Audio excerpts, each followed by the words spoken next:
That's right. Welcome in. Welcome back, folks, to some Notre Dame football staff updates edition of the Always Irish Show. As always, thanks for being here. You can find the program on YouTube. Do it, subscribe if you haven't yet. Appreciate it very much. Give the video a thumbs up. That helps Yanni Boy out as well. Notifications on it where you don't miss nothing. Twitter, search bar Always Irish or at Always Irish Inc. Emails alwaysirishindy@gmail.com. Audio only anywhere you want it. You can get it. Don't want to see my face. Nobody blames you for that. How do you think I feel? Call-in lines. Never know what you're going to get in the offseason. 312-988-15. People are dialing it up, telling John all they've heard and seen. Notre Dame Fighting Irish brought to you by SI. Read all about it. Patreon.com/Always Irish. Former captain, leading tackler Mike Goolsby, myself, and Coach Jared Clark breaking it all down. Thanks to everybody who's over there, even in the offseason. Means the world to me. All right. Couple updates. By the time this posts Tuesday morning, I'm hoping the running back hire is a done deal. Jawan Cedar from Penn State, good recruiter. Won that battle over Notre Dame for Singleton. That was a big battle. You like the way Penn State, it's like one of the best parts of Penn State is that offense, and the running back specifically. You like that. Good recruiter, creativity with multiple backs, all that kind of all that stuff's good to me. So if you're going to have to replace Dylan, which really wasn't a surprise, he interviewed for a lower level head job the year before. You knew he was looking for something. It had to be the right opportunity. If you're going to replace a guy like that, this guy from Penn State seems like a great fit. Hopefully that's a done deal. The way we were kind of hoping GM was going to be a done deal with Blanchard, and that has not happened. So I'm going to talk about that GM thing, but one thing popped up. I'm recording this Monday after the live stream, middle of the day. It looks like Texas is gunning for Mike Mickens. This is interesting because a big part of a lot of people feeling comfortable with Ash as the DC is if it's a 1 to 2 year bridge to Mike Mickens and you're not losing the evaluation and the recruiting and the development he's getting out of his guys in the secondary. If Texas has big Texas oil money to get Mickens away from Notre Dame, and then you feel like it's all on Ash, my comfort level with this goes down significantly. Maybe you disagree. Some people in my chat think maybe we're overvaluing Mickens a little bit. Personally, if he leaves and it's all on Ash, my comfort level with that old defensive setup goes down significantly. A part of me being kind of open to the Ash thing with a checkered resume and some red flags on it is the Mickens part. So if Texas lures him away with big money, I'm going to feel a lot less good about this. There's a reason, though, Marcus Freeman did not give the DC job to Mickens. Like, we need to talk about that. There's obviously some reason Freeman is not quite comfortable just naming Mickens the DC and letting him be the guy. And you got to keep that in mind. That was a decision by Freeman. This is one of his best friends and longest coaching colleagues. And there's something there that Freeman didn't feel comfortable giving him the head job right now. I think that's important to remember. But if Texas pays the money and gets him away from Notre Dame, my anxiety about Ash is going to go up.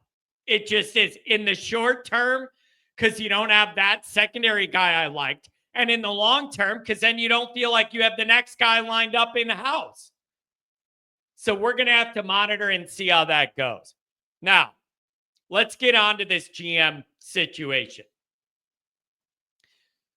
I kept hearing, Blanchard's the guy. Blanchard's the guy. Blanchard's the guy. He's going to be the guy. He's at the Morrison, and he's flirting with Notre Dame, and he's in town. And he's going to be the guy. I heard that he was going to be the guy right up till the moment he wasn't the guy.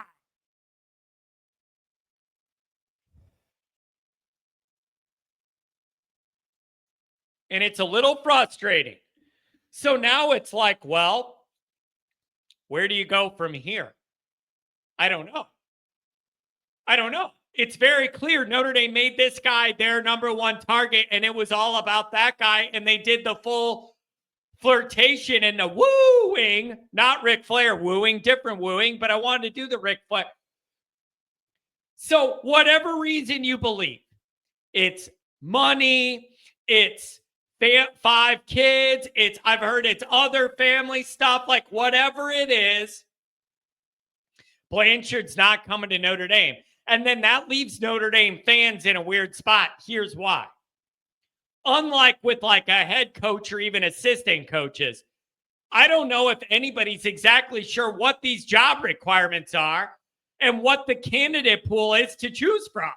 Who knows? This GM thing is really, really new. It's not like head coaches where everybody knows the names and then you have an opinion.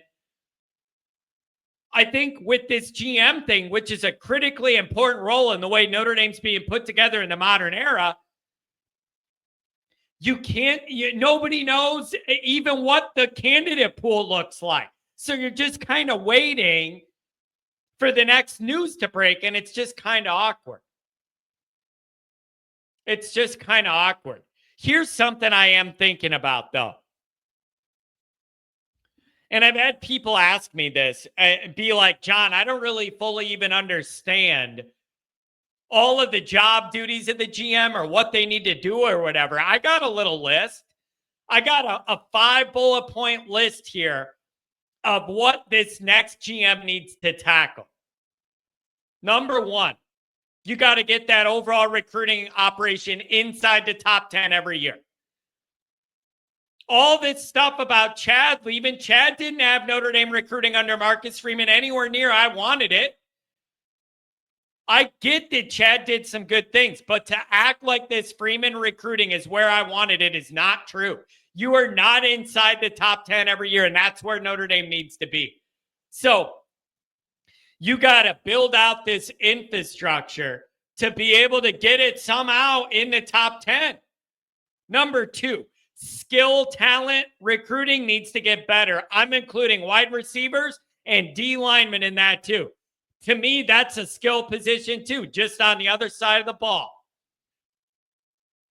That needs to be a priority of this GM to get this skill talent, wide receivers, and D line raised. Number 3,